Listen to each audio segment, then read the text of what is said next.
La Sainte Église. 24 jours pour mieux aimer l'Église avec les pères de la fraternité Saint-Vincent-Ferrier. Aujourd'hui, les hérésies et les schismes avec le père Antoine.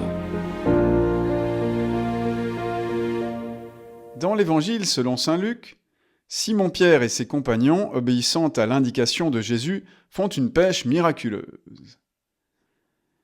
Le texte de l'Évangile dit qu'ils capturèrent une grande multitude de poissons et leurs filets se rompaient.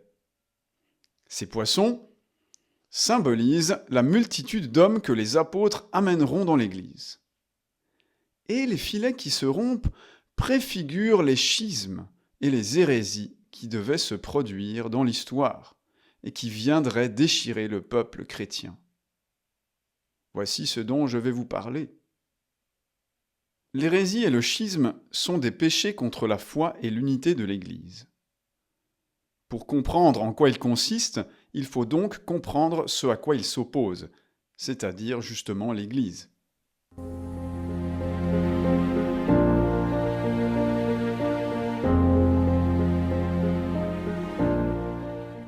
On peut décrire succinctement l'Église comme la société de tous les chrétiens fondée par Jésus-Christ et dirigée par le pape et les évêques. L'Église est composée de deux éléments indissociables, un élément visible et un élément invisible.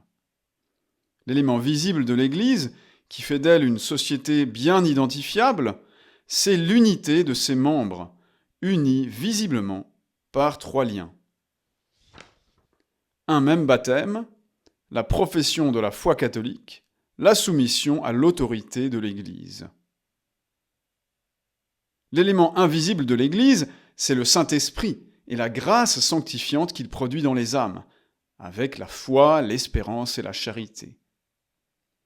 On ne doit pas dissocier cet élément visible et cet élément invisible. Les sacrements supposent la foi. La charité suppose la soumission au pasteur légitime, etc.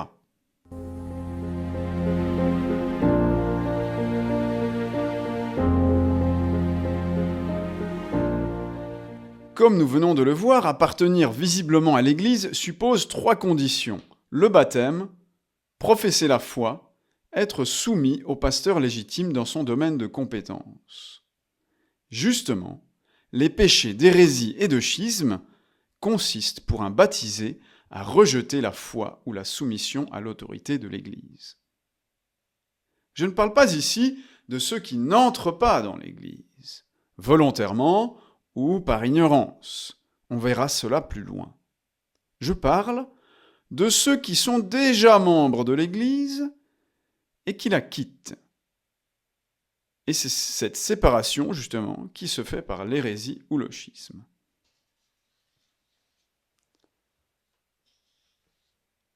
Le Code de droit canonique appelle hérésie, je cite, « la négation obstinée après la réception du baptême d'une vérité qui doit être crue de foi divine et catholique, ou le doute obstiné sur cette vérité.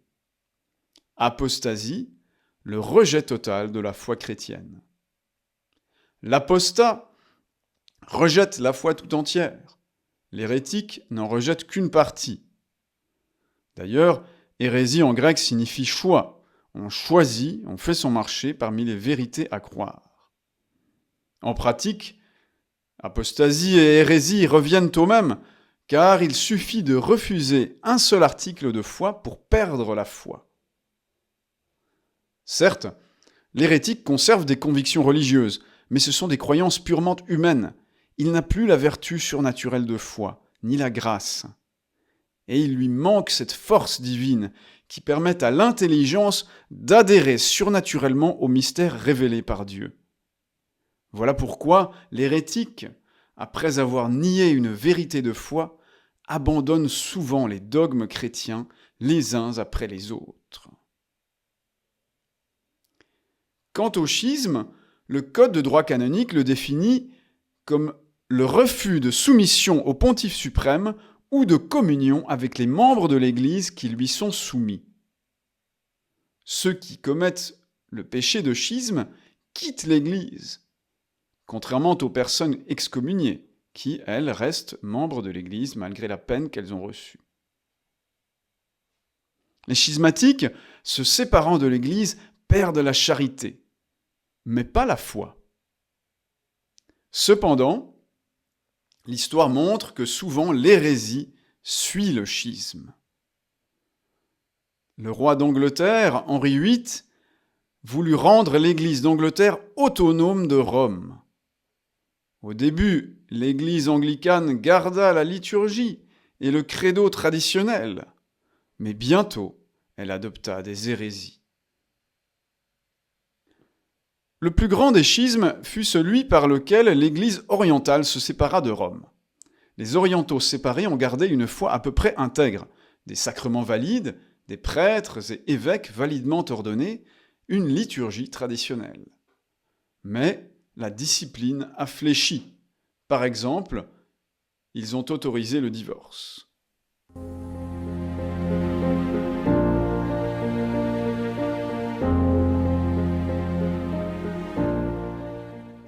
Celui qui est hors de l'Église par sa faute, alors qu'il le pourrait, commet un péché d'infidélité.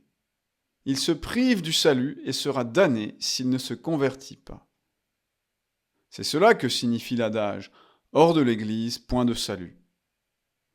Mais si quelqu'un n'appartient pas de façon visible à l'Église, sans faute de sa part, parce qu'il n'a pas eu connaissance du baptême, parce qu'il n'a pas eu connaissance de la doctrine catholique, il pourra être rattaché à l'Église s'il est en état de grâce et qu'il aime Dieu plus que tout.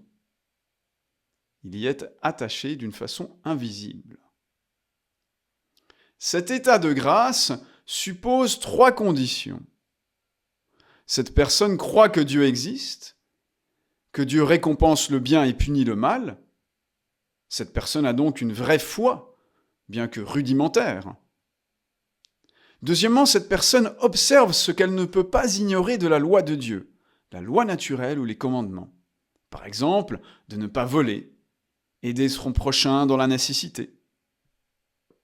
Troisièmement, cette personne serait prête à accepter la foi catholique, les sacrements, la hiérarchie, si elle les connaissait.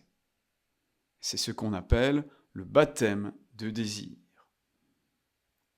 Puisque cette personne est en état de grâce, elle appartient invisiblement à l'Église et est donc sauvée par l'Église. Il n'y a donc aucun salut en dehors de l'Église. Même dans ce cas limite, il reste d'ailleurs un lien avec l'élément visible de l'Église.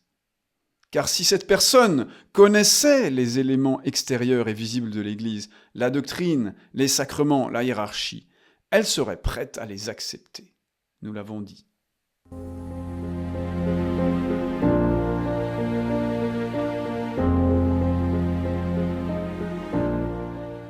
Pourquoi Dieu permet-il que l'erreur et la division s'introduisent dans son Église ? Saint Augustin voit 2 motifs à cela.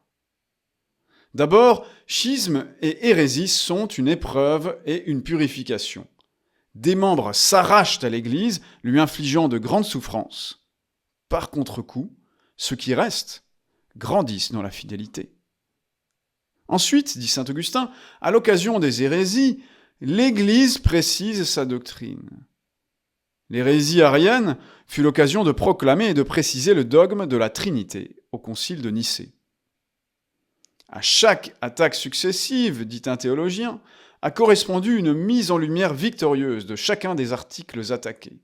Et de la sorte, le dogme catholique s'est pour ainsi dire développé d'âge en âge. Et le schisme, comme l'hérésie, n'est pas irrémédiable. L'histoire montre d'innombrables cas de personnes nées dans le schisme ou l'hérésie qui, après une longue recherche de la vérité, sont revenues à l'Église pour y trouver l'enseignement intégral de l'Évangile. Ainsi, saint John Henry Newman, converti de l'anglicanisme, qui sera nommé cardinal.